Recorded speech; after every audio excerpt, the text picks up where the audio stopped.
Makaza neza kumenya CCTV. Salama. Umenya CCTV ni channel nziza ibagezaho ibiganiro bijyanye n'ikoranabuhanga mu ngeri zose, haba gukoresha telefone, haba gukoresha mashini, ama-application atandukanye, utuntu tw'ubwenge, udutricks cyangwa utuntu tw'udutekinike dushobora gukoresha kuri igihe runaka, tuzajya tugerageza kugenda tubagezaho. Murakoze, muri kumwe na Francis. Subscribe, share, comment.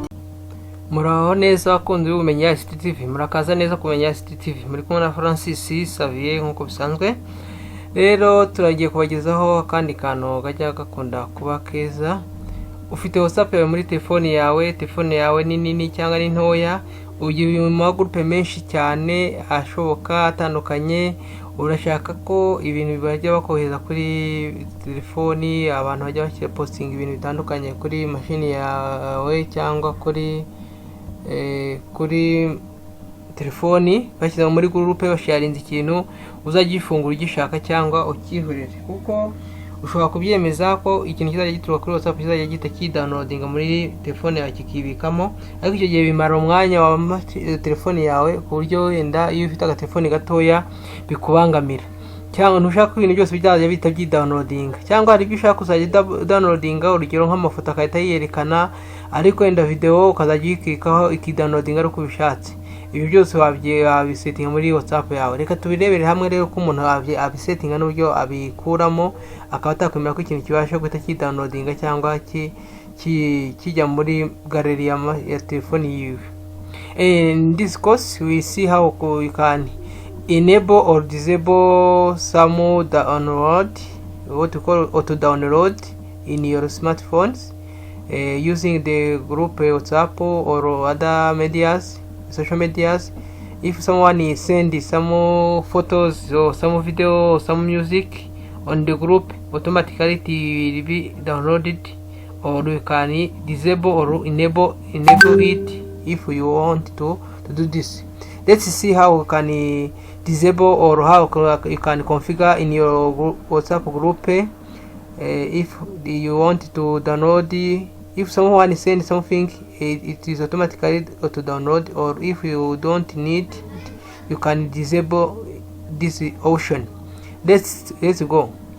Urafungura WhatsApp yawe, urugero ishobora kuba ifite ku mashini cyangwa ukaba uyifite kuri telefoni, ufungura ujya kuri WhatsApp group yawe, urugero uje muri group za WhatsApp, urabona ko hano ufite amagroupe atandukanye arimo ibintu bitandukanye, amagroupe y'abantu n'abantu tubana kuri social media zitandukanye. Nukuvuga ngo ndashaka ko aya magroupe abenshi bazajya basendinga ibintu ntibite byidownloadinga, bijye bidownloadinga ari uko mbishatse. Urugero nimba iki kintu sinjye ngisanga muri gallery yanjye, nimba nshaka kugisanga muri gallery yanjye, ni nshaka kugishyiramo mbare iyo kinshyiramo, cyangwa ni ndashaka kugishyiramo simenye ko banacyohereje. Ubigenza te rero, uraza ujya muri settings kuri telefoni, uza hano hejuru kuri utudomo dutatu, ukaza ukajyayo kuri cyangwa iyo bita menus, ukaza kujya kuri settings. Wava kuri settings, maze kujya kuri settings uhita ubona profile yawe n'ibindi bitandukanye biriho, ukaza hasi hano handitse media auto download, ukareba iyi option, urabona ko harimo media auto download, ukayikandaho. Iyo ukanzeho bahita kugira ngo hari ibyo uwemerera hano options zitandukanye zijya kuri enye. Urashaka ko ibintu byose bizagaragara, umuzajya wohereza ifoto ajya ahita yidownloading itiza muri gallery yawe, audio indirimbo yagize nayo igihaza, video nayo igihaza, document nayo igihaza. Ubu wabigeze gutya, ukasubira inyuma rwose gutya, ukasubira inyuma ukabivamo, umuntu ubwohereza ikintu kijyanye n'ifoto, ikijyanye na video, ikijyanye n'iki gihita kidownloadinga kijya kuri groupe ya muri gallery cyangwa muri file manager ya telefoni yawe. Ariko bizagira ingaruka zitandukanye. Urugero nimba ndi gukoresha nigure nk'utubandozi cyangwa mega dukeya, ugashyiraho ko ama video n'iki byose bizajya bita byidownloadinga, biraza kugukora, uraza gusanga twatunuza twawe twatumega twashize kandi utazi ikitumaze. Iyi kiza rero kuza no muri settings nk'uko mbikubwiye, ukaza ukinjiramo, ukaza ukemera ibintu bizajya byidownloadinga bitewe n'ikintu ushaka. Urugero nka document nsiremereye cyane, ushobora kuba ati idokima niyo nshaka kuzajya ihita yidownloadinga gusa, abazajya bohereza amafoto, abazajya bohereza ama audio, nzajya nyakirika ninyakirika niyo nemere kwidownloadinga, niyo kwidownloadinga. Ariko niba umuntu akinyohereza kuri groupe gusa nkira muri settings, ntago kizahita kidownloadinga, kizagomaho kinyereka ko hari ikintu banyohereje ariko kitidownloadinga, kibika muri telefone yanjye, kigira ingaruka zikurikira. Ari ingaruka ya mbere, nimba ari video uyirete yidownloadinga, amamega waguze arahita ashira.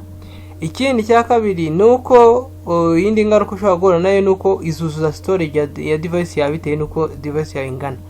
Nimba ari gatoya kazahita kuzura. Ubwo urumva rero ibyo byose no kubyirinda kugira ngo twirinde ko telefone zacu zuzuzwa n'ibintu tutazi.